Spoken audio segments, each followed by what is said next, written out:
Well, it's one of the most famous sporting events in the nation. It's called the Kentucky Derby. But that derby also attracts evil people, human traffickers. Criminals show up at events like the Derby so they can deal in prostitution and sex trafficking. Mark Martin has the story. The Kentucky Derby is known as the greatest 2 minutes in sports, and for many it evokes the sounds of hoofbeats and My Old Kentucky Home.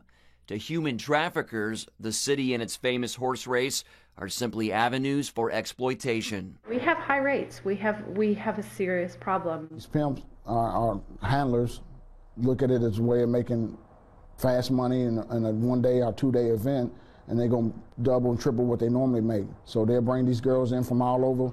Louisville Metro Police and victims' rights groups monitor websites known for adult escort advertising.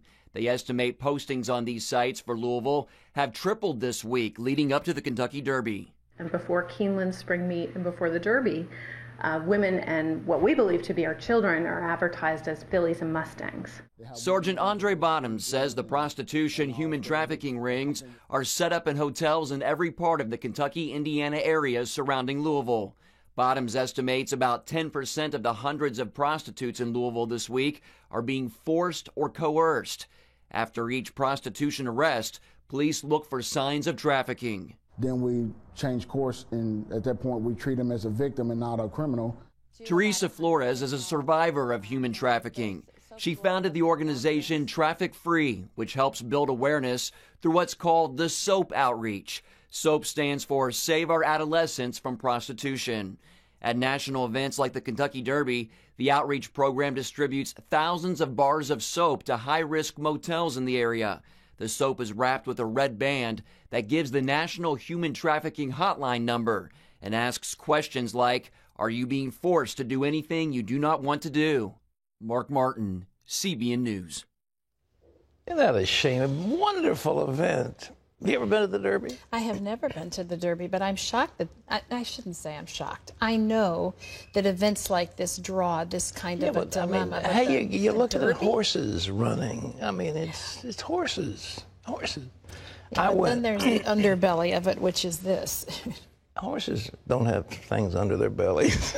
Apparently they do at the Kentucky Derby. I went as the guest of a former governor, and he had a table right at the finish line, and there was a horse named Swale that I knew was going to win.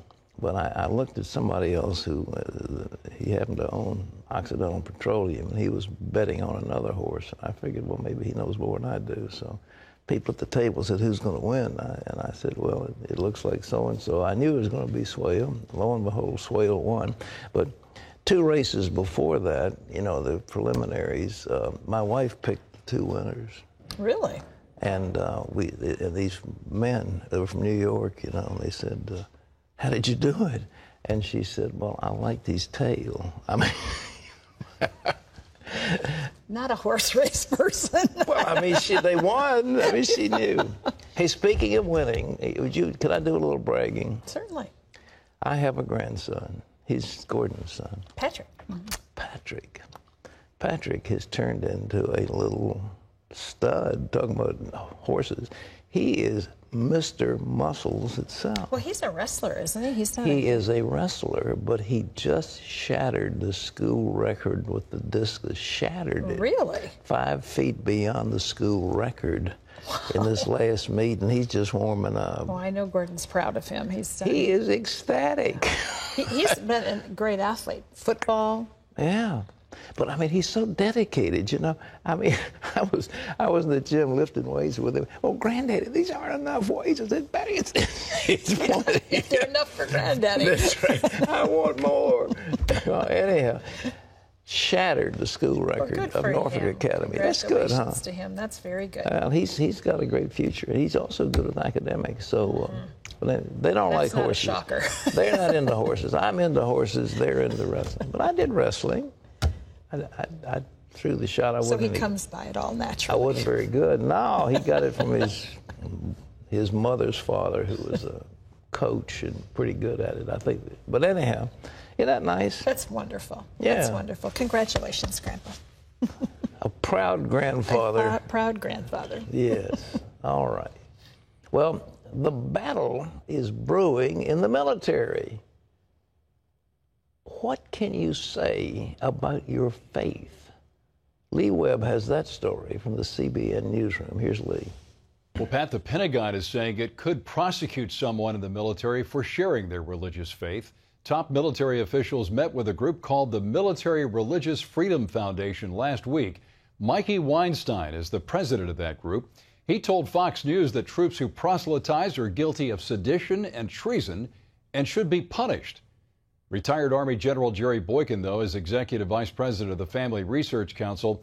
He told CBN News that the move will be terrible for the military. It's not just about officers or commanders sharing their faith. It's about every individual soldier, sailor, airman, or Marine being able to exercise their faith. And, you know, the First Amendment talks about the free exercise thereof, speaking of our faith. And this will destroy our military because mom and dad out in Central America, the central part of the United States, are not going to want Johnny or Janie to join the military knowing that they would not be able to exercise their faith at the same time that they are protecting those constitutional rights to do so. Yeah, some Christians say Weinstein is simply an anti-Christian atheist, and the Pentagon shouldn't be discussing religious freedom with him. Pat, that is the irony of this. You know, when you're enlisted and sworn into the Army or the Air Force, Marines, Navy, you swear to uphold the Constitution, yet the Constitution is not upholding these soldiers. Well, Lee, let's face it, we have chaplains in the service. The chaplains lead worship. We used to have on the ships, the, quote, smoking light would be out. You couldn't smoke. And during the divine services, there was a period of quiet on the ships where there was religious services. I mean, this Weinstein, I don't know who he is, but it does sound like he's a dinky atheist, and I don't think, we're giving him airtime for some unknown reason, but I didn't do this program. But in any event, I don't think this guy deserves anything. There are plenty of people in high-ranking positions in the Army and in the armed forces who are very dedicated Christians, and I don't think they're going to let something like this stand. I mean, people have to be unable to share their faith. I mean, a couple of guys go out on leave and they talk about Jesus and they're going to get court-martialed? That's absurd. Lee? The surviving suspect in the Boston Marathon bombing bragged that he knew how to build a bomb just a month before the deadly attacks. Now 3 of Dzhokhar Tsarnaev's friends are being charged. They're accused of removing evidence, lying to investigators, and obstructing justice. Charlene Israel has that story. It's a cover-up that started with a text message. The FBI says 2 19-year-olds, Asmaitov Zayakov and Dias Kaderbayev, recognized their college friend Dzhokhar Tsarnaev from surveillance photos on television. One of the teens texted Tsarnaev to ask if he was the bomber. His response, LOL, laughing out loud. Then he texted, come to my room and take whatever you want. According to the FBI, the 2 friends took a backpack and hollowed out fireworks and a computer. They then threw them in a dumpster behind their apartment. Wednesday, their lawyers were in federal court denying they did anything wrong. They did not intentionally or knowingly destroy evidence. He has cooperated fully with the authorities and looks forward to the truth coming out in this case. The 2 young men from Kazakhstan are in the United States on student visas. But federal law enforcement officials say Tzayakov's visa was terminated in January after he was academically dismissed from the University of Massachusetts, Dartmouth. Despite not having a valid student visa, he was still allowed to re-enter the U.S. Officials say the 2 are not accused of actually being involved in the attack. But court papers show one suspect told investigators Tsarnaev bragged about knowing how to make a bomb nearly a month before the Boston attacks. The 3rd person arrested, Robel Philippos, was a high school friend of Tsarnaev. He's charged with lying to investigators. Tsarnaev's friends face 5 to 8 years in prison if convicted and a $250,000 fine. Charlene Israel, CBN News. A Korean American has been sentenced to 15 years hard labor in a North Korean prison. Kenneth Bay of Washington State was arrested in November near the border of China and Russia. He's accused of committing what North Korea describes as hostile acts against the state. He is the 6th American held there since 2009. Friends and colleagues say Bay is a devout Christian, and he frequently traveled to North Korea to feed orphans. It's believed his sentencing is nothing more, though, than a political ploy by the North Korean regime. One leading analyst says they're using Bay as a pawn to get a high-profile American official to visit the country and build up the image of North Korean leader Kim Jong-un. Well, the city that brought you bans on large sugary drinks and trans fats is now the home of the first public elementary school with an all-vegetarian cafeteria. It's taking healthier school lunches to an entirely new level. But how do the kids feel about tofu wraps and vegetarian chili? Ephraim Graham has that story. You've probably heard about Mayor Michael Bloomberg's soda crackdown in the Big Apple. I think they did go too far because people should be allowed to drink and eat what they want to drink. Asking the government to protect us from large Cokes, I think, goes beyond what the government should do. But now, a lunch menu for the history books. Whether through the vegetarian diet here or other type of menu options that we have in our schools, it all involves healthy eating. Public School 244 in Queens, New York has been experimenting with all-veggie meals since earlier this year. Now, it's 5 days a week. This menu here in the school, I would have to say, is definitely in the vanguard of one of the options that we want to offer kids. PS 244 has more than 400 students. They're in pre-kindergarten through 3rd grade. School officials say before they begin the full vegetarian menu, students actually gravitated towards vegetarian items. It makes me nutritious and want to tell my family, which makes me be more nutritious. It's very healthy and it makes your body strong. Meanwhile, PETA couldn't be more pleased. One employee stating, quote, "We think this is a really exciting development." But when a reporter asked the kids if they like the new lunches, a less than enthusiastic response. And critics worry children who eat an all-vegetarian diet may not get the protein they need. Some health food advocates say they're not worried. Most people in this country get 2 to 3 times more than they need, and plant-based proteins are actually very healthy. They have no cholesterol, and they're low in total fat and saturated fat, and they're high in fiber. Ephraim Graham, CBN News. PS 244, by the way, in New York City is a zoned neighborhood school, so students who prefer meat are not able to transfer out, Pat, and children who prefer to eat vegetarian cannot transfer in. You know, it was once said that prohibition was the reward of the hypocrites.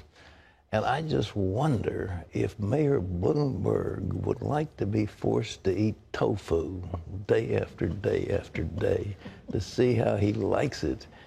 Actually, I commend that school. It's good stuff they're doing, but the kids need protein, or it needs to come in the form of something, cottage cheese or something, if you're going to have all that, or some fish. But that all vegetarian, at least for one meal a day, is very good. And, you know, kids, if you leave them alone, little babies will pick healthy food.